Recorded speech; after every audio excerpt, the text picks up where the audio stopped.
ኤሌክትሪክ መኪና ልግዛ ወይስ የነዳጅ መኪና?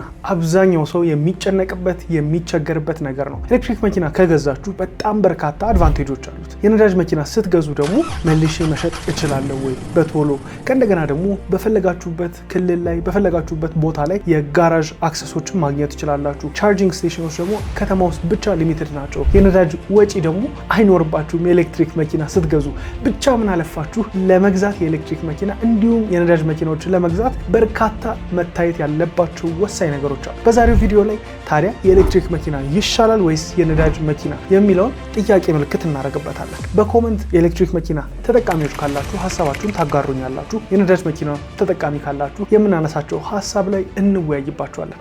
ታዲያ የነዳጅ መኪና ነው አሪፍ ወይስ የኤሌክትሪክ መኪና? ለእኔ እንግዲህ በዚህ ሰዓት የነዳጅ መኪና አሪፍ ነው ብዬ ይህንን ቪዲዮ እጀምራለሁ። ታዲያ የነዳጅ መኪና የማይመቸኝ ነገርም አለ። ለምሳሌ እንግዲህ የነዳጅ ዋጋ በእጅጉ እየጨመረ እየመጣ ነው። ታዲያ ከፍ ያሉት መኪኖች ደግሞ በኪሎ ሜትር የሚጓዙበት ሊትር እጅግ አናሳ ነው። ያ ማለት ብዙ ነዳጅን ይጠቀማሉ ማለት ነው። ነዳጅ ማደያዎች ላይ ደግሞ ገንዘብ ኖሯችሁ ራሱ የነዳጅ እጥረቶችን፣ ሰልፎች ሊኖሩ ስለሚችሉ የኤሌክትሪክ መኪና ቤታችሁ ናችሁ ቻርጅ በማድረግ በእጅጉ የተሻለ አማራጭ አላችሁ። እንደዚህ እያልን ታዲያ በጣም በርካታ ነጥቦችን እናነሳለን። ነገር ግን የትኛው ይሻላል? ለገዢዎች ደግሞ ምን ማየት አለባቸው? ምክንያቱም ገዢዎች የነዳጅ መኪና በሚገዙበት ሰዓት በርካታ የሚያስፈትሹበት የሚያውቁት ነገር አለ። የኤሌክትሪክ መኪና በሚገዙበት ሰዓት ግን በጣም ብዙ ልብ የማይሏቸው የመኪናውን ኮንዲሽን፣ ግጭት ይኑሮ አይኑሮ የሚለውን ነው እንጂ ቼክ የሚያስደርጉት የባትሪ ፐርሰንት ወይም የባትሪ ሄልዞችን የመመልከት ነገሩ፣ ዲቴል ዳያግኖስቲክ የማየት ነገሩ ቀነስ ያለ ነው። እነዚህ መረጃዎች በደንብ የምንወያይበት ከኤሌክትሪክ መኪና እንዲሁም ከነዳጅ መኪና የምናወዳደርበት ቪዲዮ ነው። ይህንን ቪዲዮ ይጠቅመዋል ለምትሉት ሰው እያጋራችሁ ወደ ቪዲዮአችን እንገባለን። ታዲያ ሰብስክራይብ፣ ላይክ እያደረጋችሁ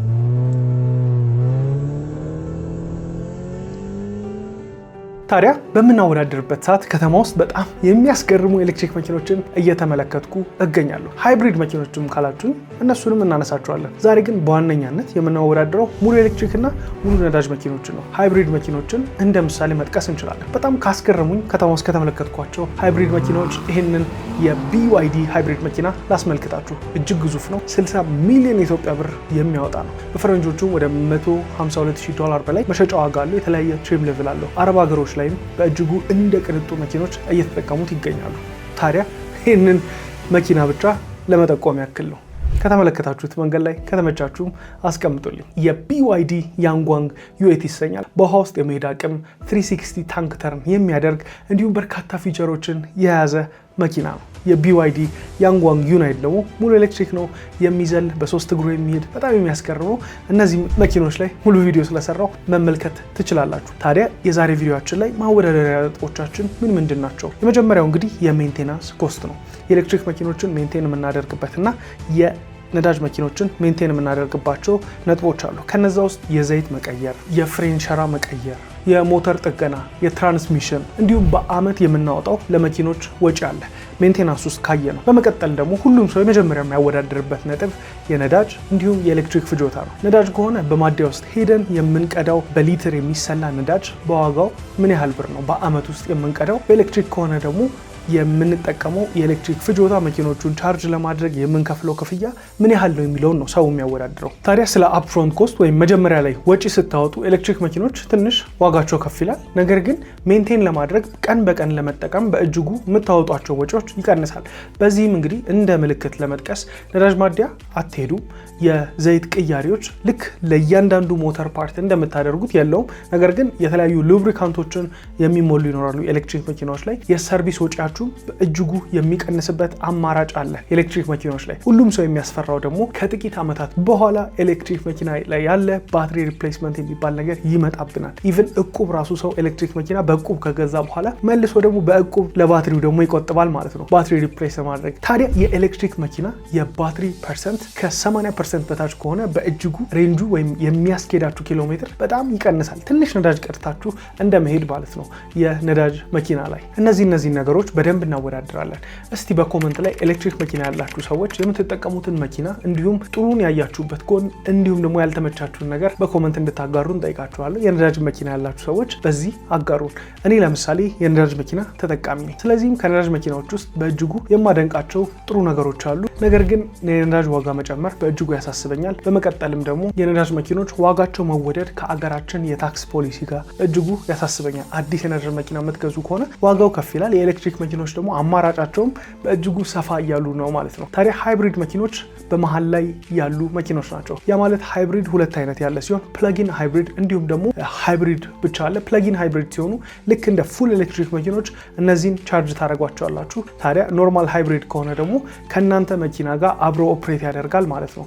ለምሳሌ ያክል ብዙ ጊዜ የሃይብሪድ መኪኖች እስከ 60 እንዲሁም 80 ኪሎ ሜትር ፐር አወር በምትሄዱበት ሰዓት የኤሌክትሪኩን ኃይል ይጠቀማል። ከዛ በላይ ፍጥነት በምትጨምሩበት ሰዓት ደግሞ ሙሉ በሙሉ ነዳጁን ይጠቀማል ማለት ነው። ሃይብሪድ መኪኖች ሬንጃቸው በእጅጉ ያደገ ነው። ለምሳሌ አንድ መኪና በ600 ወይም 500 ኪሎ ሜትር የሚያስኬዳችሁ ከሆነ በሙሉ ታንክ፣ ነገር ግን ሃይብሪድ ከሆነ እስከ 1200 1000 ኪሎ ሜትር ድረስ ያስኬዳቸዋል። ያ ማለት በእጅጉ ነዳጅ ቆጣቢ ነው ማለት ነው። ታዲያ ሃይብሪድ መኪኖች በዚህ ሰዓት ብዙ ሰው እየመረጠ ይገኛል። መሀል ላይ ኤሌክትሪክ ልግዛ ወይስ ነዳጅ ግራ የገባው ሰው ካለ ሃይብሪድ መኪኖችን ይጠቀማል። ታዲያ አሁን ላይ በእጅጉ ሰዎች ኮንሰርን ከሆኑባቸው ወሳኝ ነጥቦች አንደኛው ባትሪ ሪፕሌስመንት ነው። ባትሪ ሪፕሌስመንት በተጨማሪ ደግሞ የኤሌክትሪክ መኪና ሜንቴናንስ ነው። በተለይ ክፍለ ሀገር ላሉ ሰዎች መኪኖቻቸውን አስጭነው ወደ አዲስ አበባ እያመጡ ነው የሚያሰሩት። አዲስ አበባ ውስጥ ታዲያ በበቂ ሁኔታ የኤሌክትሪክ መኪና ጥገና ቦታዎች አሉ ማለት ነው ወይ ካላችሁ፣ አሁን ካለው ዲማንድ እንዲሁም ከሀገራችን ፖሊሲ አንጻር የኤሌክትሪክ መኪኖች መጠገኛ ቦታ እንዲሁም ቻርጂንግ ስቴሽን ኢንፍራስትራክቸሮች በደንብ አልተሟሉም ብዬ ነው የማስበው። ታዲያ የኤሌክትሪክ መኪኖች ከቅርብ ጊዜያት በኋላ ቴክኖሎጂያቸውን በእጅጉ የተሻሻለ ነው። አገራችንም ላይ በፖሊሲ ደረጃ እየተደገፉ ነው። እንዲሁም ደግሞ የቻርጂንግ ስቴሽኖች መስፋፋት በተለይ ክፍለ ሀገሮች ላይ ከተስፋፉ በጣም ትልቅ ሊሚት አለ። ከአዲስ አበባ ተነስታችሁ ረጅም ኪሎ ሜትር ወዴትም አቅጣጫ ለመሄድ ብትፈልጉ የቻርጂንግ ስቴሽን ኢንፍራስትራክቸር አለመሟላት ያሳስባችኋል ማለት ነው። ያ ማለት የኤሌክትሪክ መኪኖች ተመራጭነታቸው ለከተማ ውስጥ እንቅስቃሴ ነው። ከዛ በተጨማሪ ከተማ ውስጥ በምትሄዱበት ሰዓት የሪጀነሬቲቭ ብሬኪንግ ቴክኖሎጂ ይጠቀማሉ። ያ ማለት የነዳጅ መኪኖች ደግሞ በተቃራኒ ከተማ ውስጥ በቆሙ ቁጥር በጣም ክራውድድ የሚሆንበት ቦታ ላይ ብዙ ነዳጅን ይጠቀማሉ ማለት ነው። ለምሳሌ ያክል የነዳጅ መኪኖችን ደግሞ ወደ ክፍለ ሀገር ስትሄዱ በሃይ ስፒድ ስትነዳቸው በጣም ኤፊሽንት የሆነ የነዳጅ አጠቃቀም ይኖራቸዋል። የኤሌክትሪክ መኪኖች ደግሞ ኤሲ አብረታችሁ በሃይ ስፒድ በምትነዷቸው ሰዓት በእጅጉኑ የሬንጃቸው ይቀንሳል። ያ ማለት በአንድ ቻርጅ ሊሄድላችሁ የሚችለው የመኪናው ካፓሲቲ በእጅጉ ይቀንሳል ማለት ነው። ታዲያ እንደዚህ አይነት አድቫንቴጅም ዲስአድቫንቴጆችም የኤሌክትሪክ መኪና ላይ ታገኛላችሁ። እናንተ እንግዲህ ነዳጅ መኪና ነው የሚሻለን ወይስ የኤሌክትሪክ መኪና ነው የሚሻለን ትላላችሁ? ሜንቴናንስ ኮስታችን ላይ የኦይል ቼንጅ ብንመለከት የኤሌክትሪክ መኪኖች ላይ የኦይል ቼንጅ አስፈላጊ አይደለም። ነገር ግን የነዳጅ መኪኖች ላይ ከ3000 እስከ 10000 ኪሎ ሜትር ዘይት መቀየር ግዴታ ነው። የፍሬን ሸራ የኤሌክትሪክ መኪኖች ላይ መቀየር ቶሎ ቶሎ አትቀይሩ፣ ምክንያቱም የሪጀነሬቲቭ ብሬኪንግ ቴክኖሎጂ የሚጠቀማሉ። ነገር ግን የነዳጅ መኪና ላይ ቶሎ ቶሎ የምትቀይሩት ነገር ነው። ኢንጂን ሪፔር ላይ ወይም የሞተር ጥገናዎች ላይ የሞተር ፓርት ጥገናዎች ላይ ከተመለከትን የኤሌክትሪክ መኪኖች እንግዲህ የኤሌክትሪክ ሞተሮች አሏቸው። ልክ እንደ ነዳጅ መኪኖች ሉብሪካንት እያስገባን በርካታ የሞተር ፓርቶች የሏቸውም፣ ግን ሙሉ በሙሉ ሞተር የለውም ማለት አይደለም። ኤሌክትሪክ መኪኖች እንግዲህ የተለያዩ ኤሌክትሪክ ሞተሮች አሉ። ባትሪ ላይ ያለውን ኢነርጂ ወደ ኤሌክትሪክ ኮንቨርት አድርገውት እንግዲህ ፍጥነትን ይሰጡናል፣ የተለያዩ ኤሌክትሪሲቲዎችን ያመነጩልናል። ታዲያ በጣም ብዙ የሚጠቀሟቸው ፓወሮች አሉት፣ ግን ኮምፔር ስናደርገው ከነዳጅ መኪና ጋር ጭስ አያወጣም። ትልቅ አድቫንቴጅ ነው እሱ። ጸጥ ያለ ነው እና ሞር ሙቪንግ ፓርት የምናገኘው የነዳጅ መኪኖች ላይ ነው። ታዲያ የነዳጅና የኤሌክትሪክ ኮስቶችን መመልከት እንችላለን።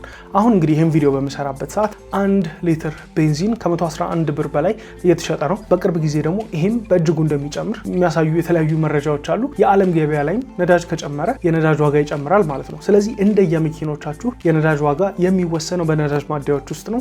ኤሌክትሪክ መኪኖች ላይ ደግሞ ቻርጅ በምታደርጉበት ሰዓት ቻርጂንግ ስቴሽኖች ላይ የምታረጉበት አማውንት አለ። እንዲሁም ደግሞ ቤታችሁ ቻርጅ በምታረጉበት ሰዓት የምትከፍሉት የኤሌክትሪክ ክፍያዎች አሉ። እነሱን ማወዳደር ይኖርባቸዋል። እንደኔ ግን የኤሌክትሪክና የነዳጅ መኪና ስትገዙ ማወዳደር ያለባችሁ የመጀመሪያው ነጥብ በተለይ የባትሪ ሪፕሌስመንት እንዲሁም ደግሞ የባትሪው ቴክኖሎጂ ነው። ለምሳሌ የቢዋይዲ መኪኖች ላይ ብንመለከት ቢዋይዲዎች የብሌድ ባትሪ ቴክኖሎጂ ይጠቀማሉ። በጣም በሚገርም ሁኔታ እንግዲህ ባትሪ ቴክኖሎጂ ላይ አብዛኛው ጊዜ እንግዲህ እስከ 80% ነው ቻርጅ ማድረግ ያለባችሁ፣ ከ20% በታች ማውረድ የለበትም የሚባል አይነት ኮንሰፕቶች ነበሩ። እነዚህ ግን በጣም እየተቀያየሩ እየመጡ ኢቨን እስከ ስዋፕብል ባትሪ ቴክኖሎጂ እየተመለከትን እንገኛለን። በጣም ካስገረሙኝ ውስጥ አንዱ ነው እኛ ሀገር ላይ ቢመጣ ካልኩበት ነገር የብዙዎችን ሀሳብና ጭንቀት የሚገላግለው ይሄ ስዋፕብል ባትሪ ቴክኖሎጂ ነው። በካምፓኒ ደረጃ የሚሰራ ማለት ነው። ታዲያ ቻርጂንግ ስቴሽን ላይ ስትሄዱ መኪናችሁን ቻርጅ በማድረግ ሰዓት በማውጣት አንጻር ባትሪያችሁን በሌላ አዲስ ባትሪ ተክታችሁ ትሄዳላችሁ ማለት ነው። ጨረሳችሁ፣ በቃ ያን ብቻ ነው የምታደርጉት። በመቀጠልም ደግሞ የዋየርለስ ባትሪ ቻርጂንግ ነው።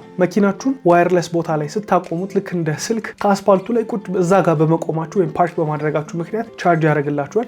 እነዚህ እንግዲህ ፊውቸር ላይ የመጡ ያሉ ቴክኖሎጂዎች ናቸው። በጣም ያስፈራኝ ግን አሁን ላይ ለምሳሌ ኤሌክትሪክ መኪና ብገዛ የሚቀጥለው ዓመት ላይ የሚመጡ የተለያዩ ቴክኖሎጂዎች በጣም እየፈጠኑ ነው ያሉት። ለምሳሌ አንድ መኪና ቻርጅ ለማድረግ ሰዓታት ቢፈጅብኝ በኖርማል ቻርጂንግ፣ በቅርብ ዓመታት ውስጥ ደግሞ ኖርማል ቻርጂንግ በደቂቃዎች ውስጥ ይመጣል ማለት ነው። ያ ማለት የኔ መኪና ዋጋ በእጅጉ ይቀንስብኛል ማለት ነው። ወደፊት እንግዲህ ልሸጠው ምን ልለው ባስብ። በመቀጠል ሪሴል ላይ ነው። ኤሌክትሪክ መኪናን የሚገዛችሁ ስለ ኤሌክትሪክ መኪና በደንብ በቂ እውቀት ያለው ሰው ነው። ታዲያ ቶሎ ለመሸጥ ሰዎች አዲስ ነገር ሲሆንብን ቴክኖሎጂ ምንም ችግር እንኳን ባይኖርበት እንደው በሰዎች ወሬ በቃ ኤሌክትሪክ መኪና ጥሩ ነው አይደለም በሚናፈስ ወሬ ለመግዛት በጣም ብዙ አሰላስለን አውርተን ምን ብለን ነውና ገዢዎች ደግሞ ያን የሚያደርጉ ከሆነ ሻጮች ዋጋ ለመቀነስ ይገደዳሉ ማለት ነው። ታዲያ ሪሴል ቫልዩ ጥሩ ቢሆንም ግን ቶሎ ከእጃቸው የመውጣት ነገሩ ከነዳጅ መኪና ጋር ስታወዳድሩት በእጅጉ ይለያያል ማለት ነው።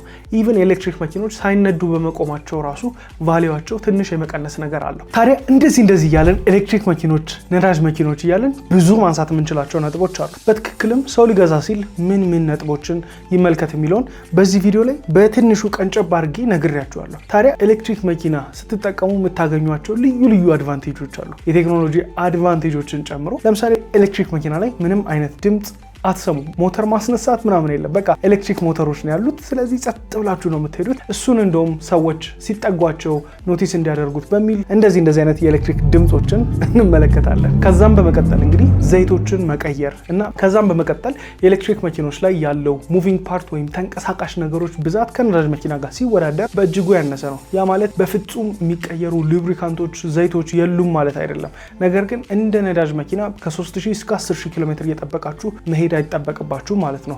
ሰርቪሳችሁም አይነቱም በእጅጉ ይለያያል። ኤሌክትሪክ መኪኖችን አሁን በዚህ ሰዓት ላይ እንግዲህ ከተማ ውስጥ ለመንቀሳቀስ በእጅጉ ተመራጭ ናቸው። ከከተማ ወጣችሁ ረጅም እንቅስቃሴ የምታደርጉ ከሆነ ግን የኤሌክትሪክ መኪና የቻርጂንግ ስቴሽን ኢንፍራስትራክቸሮች የተሟሉበት መጠን እነዚህን ነገሮች ከማስቻል አቅም በእጅጉ ያነሰ ናቸው። በቅርብ ዓመታት ግን ይሄ ሁሉ እንደሚቀየር ተስፋ አደርጋለሁ። ምክንያቱም አዲስ አበባ ውስጥ እንኳን በበርካታ ቦታዎች ላይ እየተገነቡ ያሉ የሱፐር ቻርጂንግ ስቴሽኖች አሉ። ያ ማለት መኪኖቻችሁን በፋስት ቻርጀር ገብታችሁ ቶሎ ቻርጅ አድርጋችሁ የምትወጡበት ነገር ይኖራል። ይሄ እንግዲህ ለኢመርጀንሲ ጊዜ በጣም የሚመከር ነው። ሁልጊዜ ግን በእነዚህ ፋስት ቻርጀሮች ማድረግ ደግሞ የባትሪያችሁን ኦቨርኦል ሄልዝ ይጎዳል ማለት ነው። የነዳጅ መኪኖች ላይ እንግዲህ የሞተር ፐርሰንት ሲወጣ ተመልክታችኋል። ታዲያ የኤሌክትሪክ መኪኖች ላይ የባትሪ ሄልዝ በደንብ ቼክ የሚደረግ ነገር ነው። በኖርማል ጊዜም ሰርቪስ ስታስደርጉ ኤሌክትሪክ መኪኖቻችሁን የባትሪዎቻችሁን ጤንነት መመልከት ይኖርባችኋል። ዳያግኖስ አድርገውላችሁ በማሽኖች ትመለከታላችሁ፣ ፐርሰንቱንም ታዩታላችሁ። በዚህም ቻርጅ አደራረጋችሁን ታስተካክሉታላችሁ።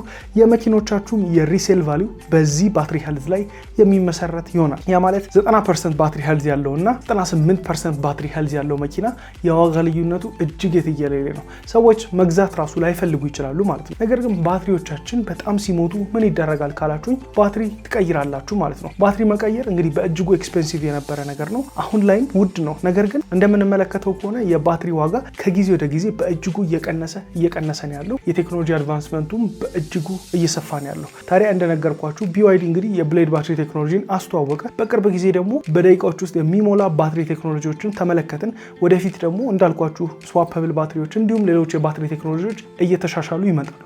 ስለዚህ ይሄ የሚያሳየው የኤሌክትሪክ መኪኖች በእጅጉ ተስፋ እንዳላቸው። ታዲያ ሌላ መረጃ ደግሞ ጣል ባረግባችሁ ስለ ሃይድሮጅን መኪኖች ታውቃላችሁ ወይ? የነዳጅ መኪኖች ከገበያ መውጣታቸውን ተከትለው ከኤሌክትሪክ በተጨማሪ ሌሎችም አማራጮች እየመጡ ነው። የሃይድሮጅን መኪናን ብንመለከት የቶዮታ ሙራይ የተሰኘው የሃይድሮጅን መኪናን ብነግራችሁ እንግዲህ በሃይድሮጅን ፓወር ነው የሚሰራው። እዚህ መኪና ላይ የዋተር ቬፐርን ወይም ደግሞ ውሃ እያንጠባጠበ የሚሄድ በሃይድሮጅን ቻርጅ የተደረገ የሚሰራ መኪና ነው። ታዲያ የኤሌክትሪክ መኪና ብቸኛ አማራጭ አይደለም ማለት ነው። እንደው እንደ ሀሳብ ያክል ጠቀስ ያደርግላችሁ ያለፍኩት ነው። ታዲያ ኤሌክትሪክ መኪኖች ለማን ነው? በእኔ አስተሳሰብ እንዲሁም በኔ የግል ምልከታ ካነበብኩት ካየሁት ከተመለከትኩት ነገር ኤሌክትሪክ መኪናን በዚህ ሰዓት ሳይሆን ምናልባት ከ2 ወይም ከ3 ዓመት በኋላ ልገዛ እችላለሁ። ለምንድነው? እኔ ከከተማ ውጪ በርካታ ጉዞዎችን የማድረግ ብዙ ፍላጎት አለኝ። ያ ማለት ደግሞ የኤሌክትሪክ ቻርጂንግ ስቴሽኖች በበርካታ ቦታዎች ላይ ክልል ከተሞች ላይ ላይኖሩ ይችላሉ። ያ ለኔ አይሆንም ማለት ነው። ነገር ግን 2 መኪኖች ቢኖሩኝ በቤታችን ውስጥ በቤተሰቤ ጋር 2 መኪኖች ቢኖሩ አንደኛው ኤሌክትሪክ ቢሆን በእጅጉ የምመርጠው ነው። ለከተማ እንቅስቃሴ ኤሌክትሪክ መኪኖችን አረጋለሁ። የነዳጅ ነገር በፍጹም አያሳስበኝም። ምክንያቱም ከተማ ውስጥ ነው የምንቀሳቀሰው። እንደውም በሪጀነሬቲቭ ብሬኪንግ በሚዘጋጋበት ሁኔታ ምን በሚልበት የባትሪ ፐርሰንቴጅ ከመቀነስ አልፎ እዛው ሊሆን ወይም ሊጨምር የሚችልበት አጋጣሚዎች ይፈጠራሉ። ሜንቴናንስ ኮስቱም በእጅጉ ያነሰ ነው። አዲስ አበባ ውስጥ ከሆናችሁ ደግሞ በተለይ የኤሌክትሪክ መኪና ሜንቴናንስ ጥሩ ጋራዦች ካሉ አሁን እየተመለከትኳቸው እንዳሉት በእጅጉ በቀላሉ በደንብ ዳያግኖስ አድርገውላችሁ ይሰሩላችኋል። የሚቀየር እቃ ካለ ኢምፖርት ተደርጎ ይቀየርላችኋል ማለት ነው። ብዙ ሰዎች እንደ ግጭት አይነት ያሉ ነገሮች መኪና እንግዲህ ተንቀሳቃሽ ንብረት ነው። ታዲያ ግጭት ሊከሰትበት የሚችልበት ሁኔታ ይኖራል። ታዲያ ያ በሚሆንበት ሰዓት ጥሩ ጋራዥ መኖር፣ በቂ እውቀት ያላቸው ባለሙያዎች መኖር ነው። ይሄ ደግሞ በደንብ እየጨመረ ያለ ነገር ነው። ምክንያቱም ኢትዮጵያ ውስጥ በጣም ሰፊና ትልቅ ፖፑሌሽን አለ፣ የስራ እጥረት አለ። ስለዚህ ብዙ እንግዲህ ስራ የሚፈለግበት አንደኛው አማራጭ እንግዲህ የኤሌክትሪክ መኪና ጥገና ውስጥ መግባት ነው። ከቻይናም ሰልጥነው ኢትዮጵያ ውስጥ የሰለጠኑ በርካታ ኤሌክትሪክ ቴክኒሻኖች እየተመለከትን ነው። ታዲያ ይሄ ጥሩ ተስፋን ይሰጣል ኤሌክትሪክ ገዢዎች ማለት ነው። አጠር ሳደርግላችሁ የኤሌክትሪክ መኪና አሁን ካለው የሚቀጥለው ዓመት በእጅጉ የተሻለ ይሆናል። ከሚቀጥለው ዓመት በኋላ ደግሞ በእጅጉ የተሻለ የሆነ ቴክኖሎጂው አድቫንስ እያደረገ እየተላመድ ነው። የቤታችን አሰራር ምን ከዚህ ጋር እየተስተካከለ የሚመጣ ቴክኖሎጂ ነው። አዲስ እንደመምጣቱ ትልቅ ብር እንደምናወጣበት ምናልባት ሊያስፈራን የሚችል ነገር ይሆናል። ነገር ግን ስትገዙ እነዚህን ነጥቦች አመዛዝናችሁ ለኔ ኤሌክትሪክ መኪና ይሆናል ወይስ የነዳጅ መኪና ይሆናል የምትሉትን ከአኗኗራችሁ ጋር መመልከት እንዲሁም ማነጻጸር ይኖርባችኋል ማለት ነው። የሰዎችን ወሬ ያለምንም ተጨባጭ መረጃ ብቻ ሰምታችሁ ወደ ውሳኔ እንዳትሄዱ እጠይቃችኋለሁ። በዛሬው ቪዲዮ ላይ እንግዲህ ቀንጨብ አድርጌ ያሳየኋችሁ ይሄ ነው። ወደፊት ደግሞ ኤሌክትሪክ መኪኖችን እንዲሁም ነዳጅ መኪኖችን እየነዳን እየሞከርን ቪዲዮዎች በቴክ ትራቨል ፕሮግራም ላይ ይዤላችሁ እመጣለሁ። ሰብስክራይብ፣ ላይክ እያደረጋችሁ ቀጣይ ቪዲዮ ላይ የምንገናኝ ይሆናል። ይመቻችሁ።